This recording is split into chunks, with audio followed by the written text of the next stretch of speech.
I'll just go. I'm already talking. Okay. Welcome, ladies and gentlemen. This is going to be a very different episode of the Fan's Guide to Animation. Well, maybe not very different. Well, for one, we are shooting video. If you're watching us, you see us right here. Or if you're listening to this via audio on iTunes or wherever you'd like to listen to this, yeah, you're just hearing us instead of watching. So, yeah, it's a bit of an experiment we're doing, but regardless, we're still going to be talking about something pretty special to us, I'd like to think. It is the season of October. October's not a season. It's the season of fall. I don't know. Some people probably consider it one, though. Yeah, October could be its own season. It is Halloween time, and we wanted to, talk about a spooky movie, and there's lots of animated spooky movies. So we had to pick one, and one just kept coming up that we just have always loved, and that would be Scooby Doo on Zombie Island. So, yeah, it's right here. Yeah, if you're listening to this, you can't see this. You can't, but just picture just picture a VHS of Scooby Doo on Zombie Island, as just kind of floating in my hands right now, just kind of there. Because it's spooky. Because it's spooky. It's a ghost. For those of you kids out there that have never understood life without YouTube or any form of streaming, this right here, I'm picking up the VHS right now. Again, you can't see this. I know. That's why I'm saying my actions right now. This right here was the only way that you were able to see this movie. It never got a theatrical release because this was straight to video. Yeah, straight to video. Straight to video, and that is it. DVDs were barely a thing when this movie came out. That's how far back already this movie is. Yeah, that's 1998. The way back of the 90s. 20 years ago now. This was 19. What? 19. It's going to be 20 years ago that this movie came out. Crazy! By next year, it'll be 20 years. Oh my god, if they don't make it on Blu-ray by then, I'm going to be really pissed.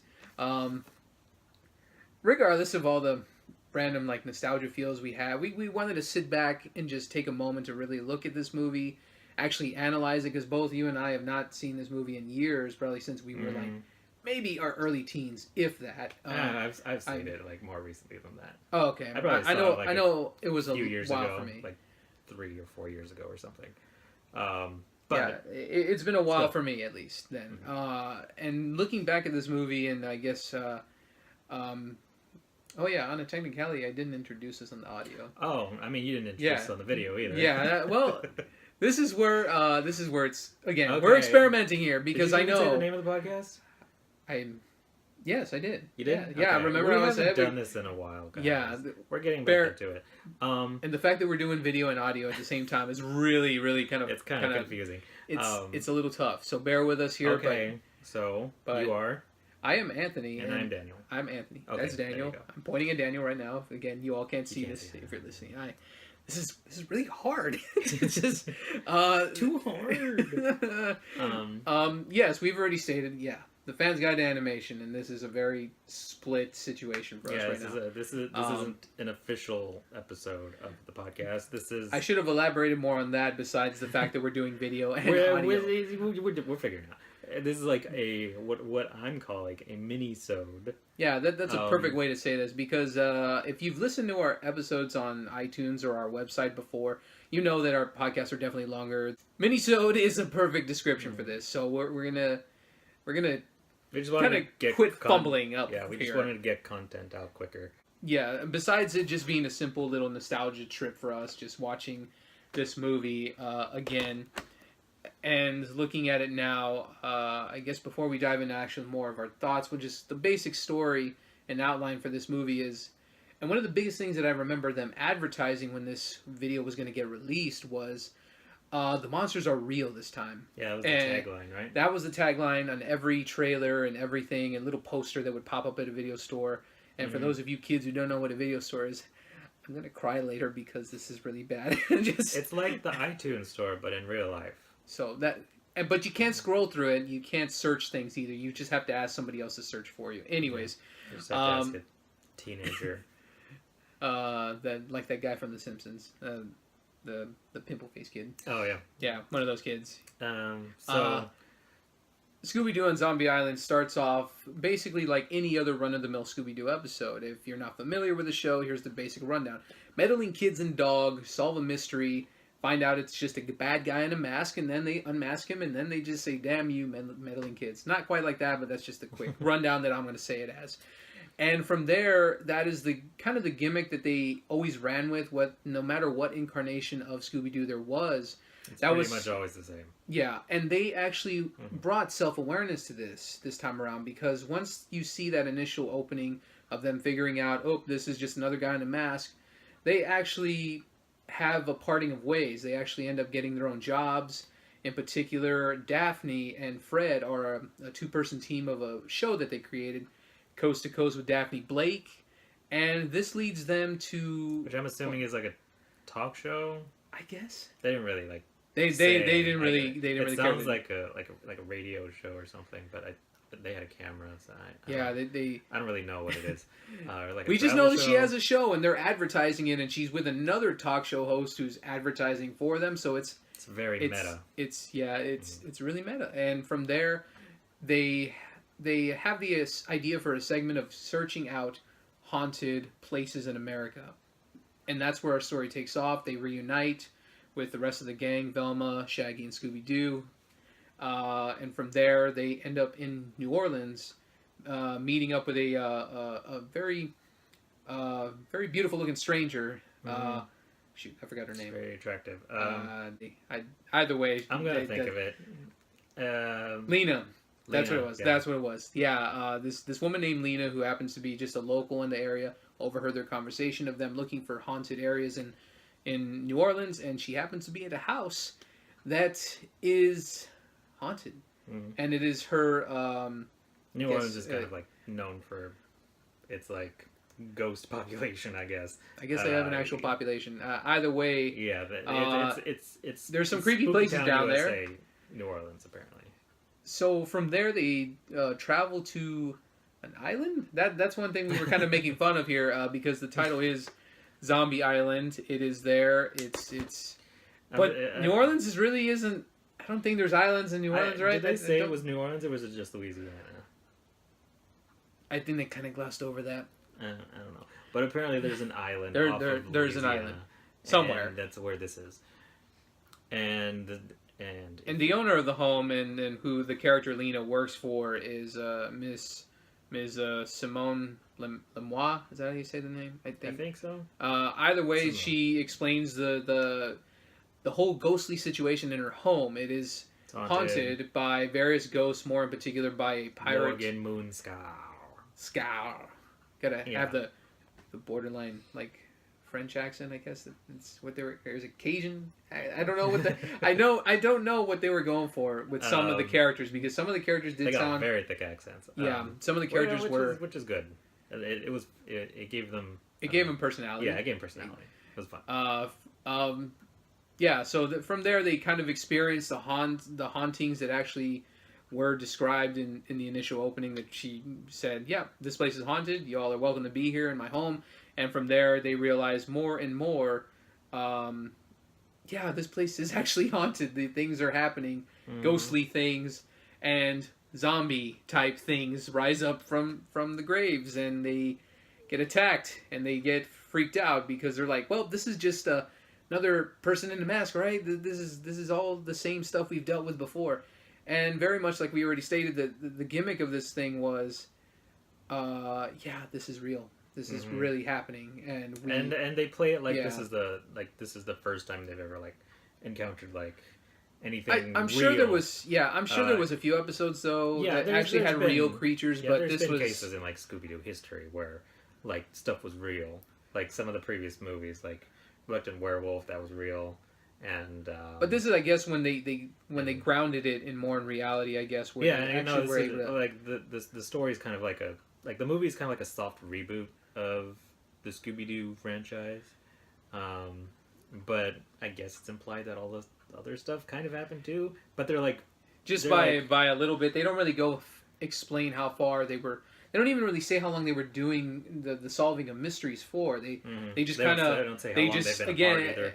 And the Scooby Doo live action movie stole the opening right off the bat. And I'm just gonna throw Yeah, they that out stole a there. lot of stuff from this movie. Yeah, the whole thing about they're them on an island too.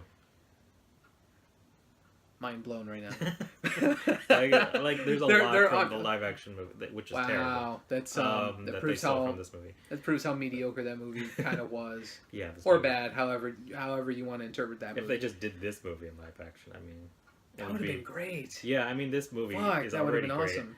but I don't necessarily know if I would want them to just fucking No, like, no, I wouldn't. copy it, I don't want copy to. and paste it. So that's just the general outline. I don't know how deep you want to go with spoilers here.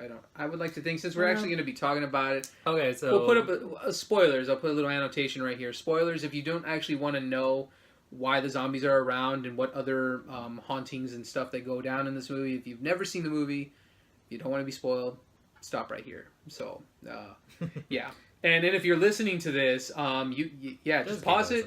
Just I keep. don't know, what are you gonna do? Just stop listening to the podcast? I don't know. They may just have to. I was gonna stop here. Just like I'll stop right now and I'll go watch the movie. Just do that and come right back. Just enjoy.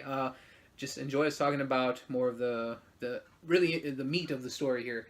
Mm-hmm. You find out as the movie progresses that the zombies, the haunting continues for the gang, and they try to figure out more and more and try to debunk things. We even have a gardener that's kind of thrown in there, as well as like a fisherman that's thrown in there too, where they're kind of like the red herrings of the story. Yeah, and you always have to have the guys that are like, oh, I think it's them. I think they're. I just think he looks like a really creepy character. Oop, he's sneaky. What the heck's going on there?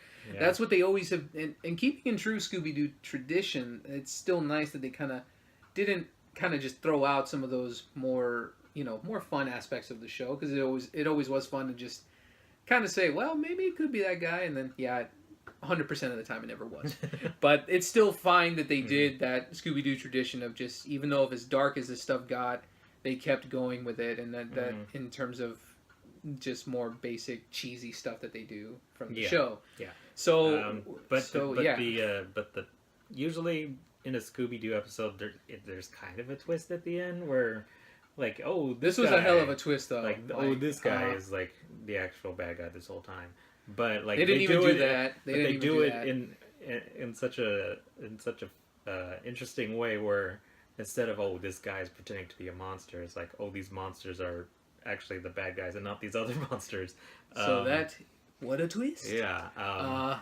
That was a fake out. If you were watching this as a kid, especially, you're just like, zombies, terrifying. That you've already been programmed in your mind that zombies are bad. Zombie Island. You just There's know on the cover. I mean, when you look at this, especially for how the zombies even look, they're terrifying. Some of them look really gruesome. There's even a point where they actually show an up close like slimy shot of the head, and like where he gets like dismembered, because again they were trying to prove if these zombies were people in mass, and to the point where they ripped off all the zombie's head. are I guess you could say realistic zombies, whereas like Shaggy and Scooby and the rest they're still a little cartoony looking in their proportions, but these are actually just like, they look like realistic people like, that died, like correct zombies, and they do look like actual people, like dead people. Yeah, so they in that sense is definitely darker compared to like I don't know, somebody dressed in green makeup, just a very cheesy. I'm sure they had effect. Zombies on actual Scooby Doo, but they didn't look anything like zombies. No.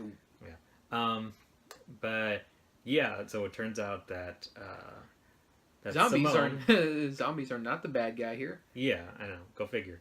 But Simone, who was the owner of the mansion or plantation or whatever, her and Lena they're actually cat people, and they've been on the island for hundreds of years. But she's been on the island for a long time, and originally the pirates, aka Morgan Moonscar.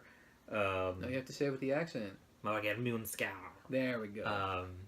He came on the island, and I guess they were like Puritans or something, and they had a cat god.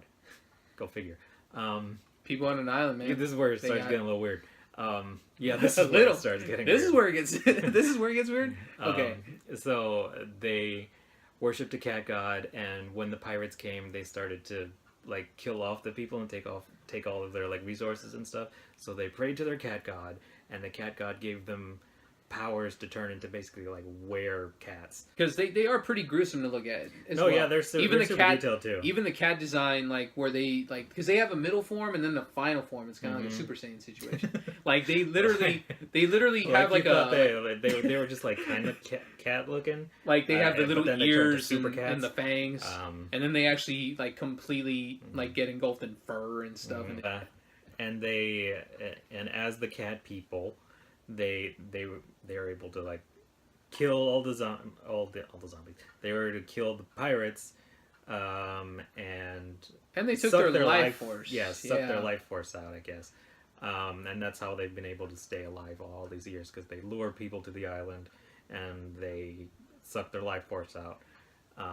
And what do you know? They lured and all Scooby the zombies gang, are the people that they've sucked the life force out. Although I guess they didn't suck all of it out, because they're the undead. There's a curse on the island. You see, that's where they probably didn't explain it as well. Yeah, for some reason. Yeah, they're able to beat the undead. Yeah, it's cool. Don't get me wrong. We're just gonna shut up. We're not gonna bring logic into this.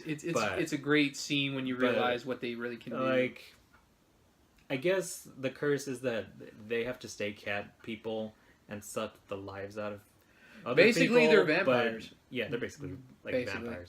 Except they're cat people. But all of the people that they suck the life out of come back to life periodically. And they just kind of... They just gotta deal with it, I guess. They just kind of go around. But they are cat people, so I don't understand. Like, they're just zombies. I don't understand. They're able to control their transformation too, so there really isn't a negative for them per se.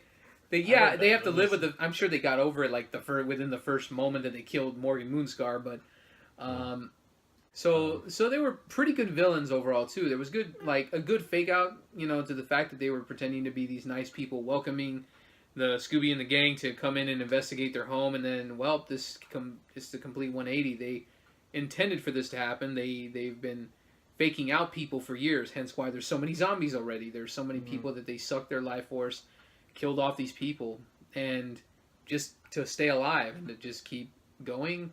I think when it comes down to it, regardless of their true motivations to even bother staying alive for that long, I guess maybe they probably thought, well, we're in the thick of this already. We already killed off a bunch of pirates. Might as well keep going. And maybe that was their point.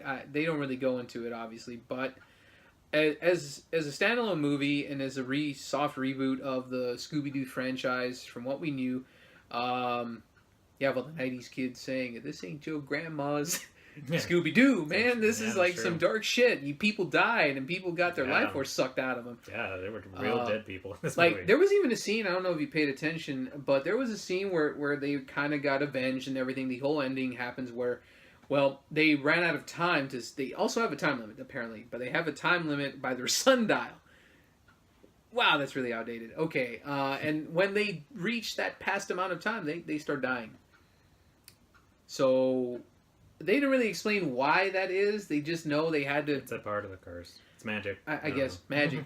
It's magic. And from there, they end up dying out because they didn't have time to finally get the life force out of any of the characters involved here. So... And then they just, They turned into skeletons. Like piles of whatever. Dust and bone. Like all the same with the zombies. And there was skin this... just, kind of melts off them, and then they're... That's what I was going to bring up. The zombies, when they melted down, their skin came off of the skeleton. That is such a disturbing image. It's a very quick scene, but there's a scene when that happens where everything's get avenged, everything's wrapping up, but the zombies' faces came off of their bones. And then you just see a pile of it's flesh and bone, literally. Bones and skin. It's nasty. So in terms of Scooby Doo levels of disturbingness, it's definitely. In terms of any levels of disturbingness, for anything kid related, this is pretty scary. The best thing about it is it's not rated, so don't know where this. I guess because most direct-to-DVD stuff they don't really care. Definitely a PG movie. Don't let your little 4-year-old, 3-year-old kids probably watch this. This is but if they're getting they're 10, 12, they probably really enjoy it. Yeah, it's a good fun movie in that sense. Where I like how we just talked about zombies and cat people turning into dust and bone and flesh, and we're out. And I'm just saying, it's a fun movie. It's real fun though. It's good times. It's Halloween. You're supposed to be spooked. and this is a good spooks. This is where I think, in talking about Halloween also real quickly, is that there's always that perfect blend of scary and comedy that and especially in terms of animation, where a lot of these two genres can meet pretty well. Mm-hmm. A lot of movies try too hard, whether they're live action or animated, where they're trying to balance the scariness and as well as the comedy, especially with something as slapsticky as Scooby Doo can get. Just like what I just said, Gremlins, like that's pretty like similar. I've seen the second one. There's no scares in Gremlins 2. There's absolutely no scares. It's just all comedy. Yeah, that's all but comedy. But the first one is similar to what we're talking about. Maybe that'll be something I need to watch coming. It's a Christmas movie technically, right? Yeah, you should wait till Christmas. All right. It's definitely a Christmas movie. Okay. Anyways, my point is that this is, to me, like one of the... As a kid, watching this, I just think...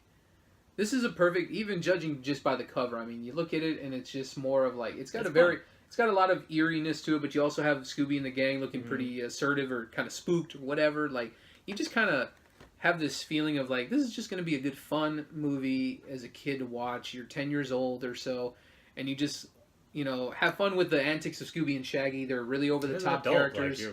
I think I still laughed. I still enjoyed myself. And it's not just I think some of it obviously is still like a little kid friendly. Yeah, like there's those moments. Yeah.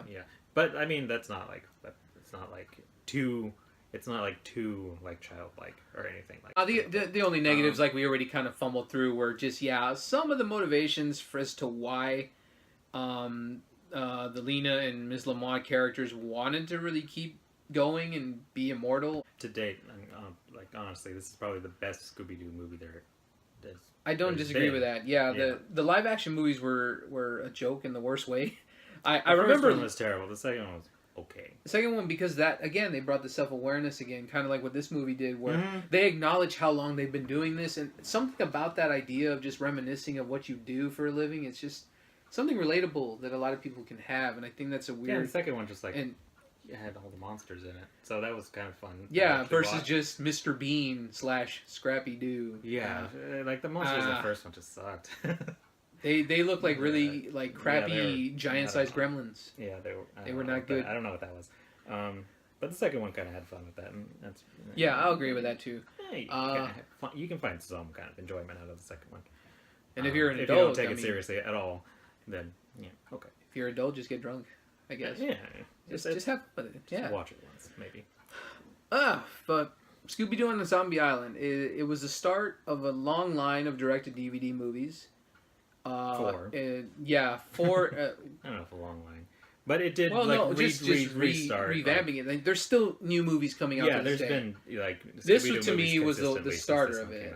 Yeah, like there was other movies that floated around like in the mid '80s to '70s and that time, but these movies in particular kind of just kept going like more consistently every other year or so. And I mean, unfortunately, it hasn't reached the quality that it started, but Scooby-Doo is still a thing. So, and I think I guess that's the best thing you can hope for, is that Scooby-Doo actually stays in people's memories. Yeah, I would like for them to make like a theatrical like cartoon Scooby-Doo movie. That would be legit. Yeah, I think that would be. I think, hell, if anything, if they ever showed this in the theater, I would go see it. Oh, I would love to like experience a Fathom this. event kind of thing. Yeah, I would love to experience it. Alamo Drafthouse, get on it. Not that they listen or watch this. It would be awesome to experience this in the theater, because I think it's actually got good cinema quality. It's actually animated really well. The quality of this, I think that's part of like why this movie is so good. Like there are several of the things. Like one of them is like just like literally the quality of the movie is higher than any of the other literally any of the other Scooby-Doo movies. Put $5 per episode on the original animated show that they've done.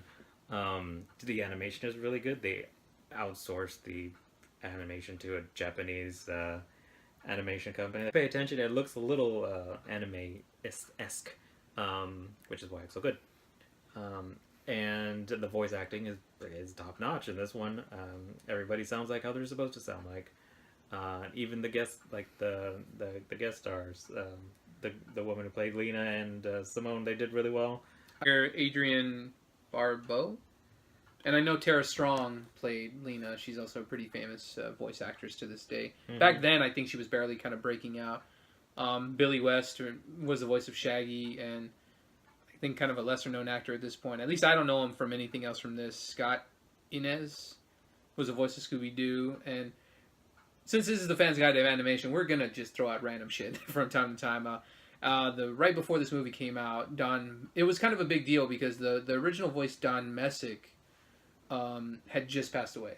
Mm-hmm. So it was kind of if I'm not mistaken, they did say they dedicated this movie. At the end of the movie. Yeah, they dedicated to his memory, and they were dedicated to him. So that's I guess one of the little milestones that kind of happened, the change of voice actor of Scooby Doo. Mm-hmm. And yeah, it was kind of a bummer that a lot of people felt when they were. I think it was like mid-production when they wanted him to come in, but yeah, he passed away. So, yeah, Fans Guide to Animation. You learn random shit every day. But yeah, the voice acting, yeah, top notch. Frank Welker is Fred. He's been the character since the beginning. Yes, so I think he's still doing. Well, now he's actually Scooby Doo's official voice. Oh yeah, he's Scooby Doo too. I don't know. It feels like they have. There's one thing I wanted to point. It feels like all of the characters are actually adults now. Yeah.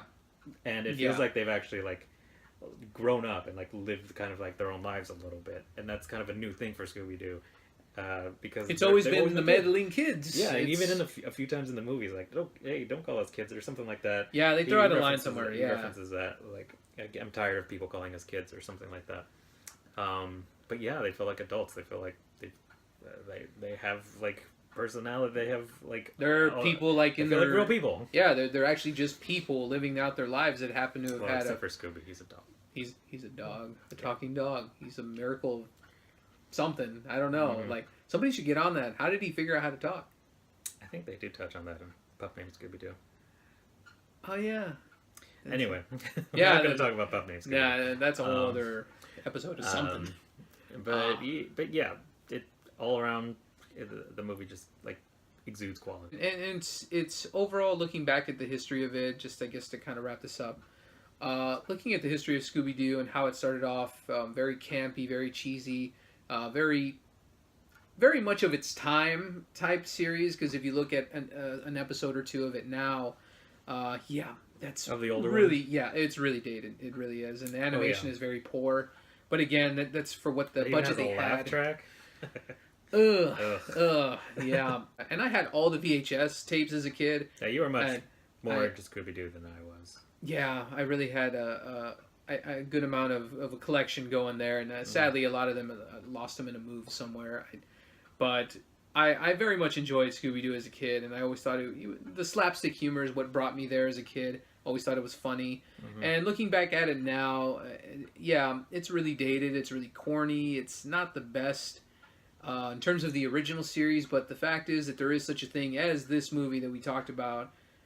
I guess I'm just more appreciative, even though if it started off pretty cheesy and corny, and even it kind of evolved kind of backwards now. I think it's kind of the same that it was since it started, but at least with this movie here, we have something where we can see what they could do. But to have this movie though, it actually gives us thoughts of potential, what they could keep doing with Scooby Doo in the future, and only time will tell. See what more mysteries they'll try to solve and figure out what to do with Scooby-Doo.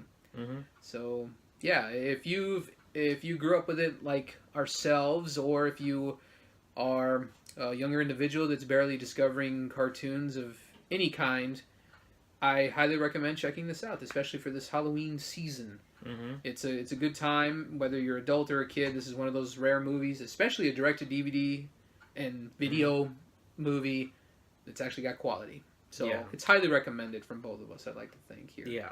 So, and I think if you liked, just to give you another thing, if you like this one, to check out the second one, like the sequel, or the second in the series. I think you can. Yeah, I think you can call it a sequel. To be honest. It's Scooby Doo and the Witch's Ghost. That one's really good. You got Tim Curry in there, man. Yeah, Tim Curry voices great one of the characters, and it's pretty good. I think it's like if this movie was a 10, then Scooby Doo and the Witch's Ghost is like an 8 or a 9, which is still really good. It's still really great. It's still worth again a watch. For direct to video. Yeah. And the music in both of them is just real catchy. Yes. Yeah. Forgot to mention that. Yeah, there's like again very much a product of its time from the '60s pop music that they use in the original series to this, where it's clearly late '90s, like alternative rock, I guess, is what they tried to use. I don't know, but it's really good. It feels a It's- little It's Evanescence-y, maybe a little bit. I wouldn't. No, I'd say more Linkin Park, to be honest. Either way, it's It's a very kinda- weird choice, Anyway. but it works. It really does, and it's catchy, like you said. It's really good Yeah, music for a direct-to-DVD and video it's movie. catchy. So, yeah, we'll just end it, I guess, right there. We just don't want to get redundant here. Yeah. Yeah, Scooby Doo and Zombie Island, ladies and gentlemen, check it out if you've yet to see it. It is available on DVD. I'm sure you can find it at Best Buy or something. They usually have it in probably the $5 movie somewhere. That's usually where it's at. It's not very hard to get a hold of. Thankfully, it's at least pretty easy to come by now. It needs to be on Blu-ray though. And you can just Yeah. Google it, and you probably find it anyway. I guess Yeah. the plugs of everything, right? We got plugs, the plugs. So Plug. go ahead and check us out on iTunes if you're watching this. Go to the link. I'm assuming there's going to be a link below. in below right there. If you want to listen to our other stuff, then go ahead and do that. And you can also find us. You can check out the Instagram, which is FGA Podcast. Everything's FGA Podcast Yeah, again. Yeah. Annotation there, right, Yeah, right yeah. around here somewhere, and in the links below as well. And yeah, that's about it. That's about it. We don't need any more. Yeah, I mean, follow us on all those things there. If you want to keep have updated any, and- if you want to have any suggestions for us as well in terms of constructive feedback or something you want us to review, that should do it. Yeah, I think that should do it, right? Yes. Yes. Okay. Yes. All right. Okay. Just want to make sure. So we'll I don't know what our next one will be, but we're I guess we're back temporarily, at least. No, I like to think we are. I Yeah. like to think we are. Yeah. We had a brief hiatus, like anybody knew we were on hiatus. Nobody cared. Nobody cared. But yeah, we should be coming up with more stuff soon. And if you follow us, then you'll be posted, and we'll keep you updated. You'll be the first to know. And I guess we'll see you next time. Literally. Bye.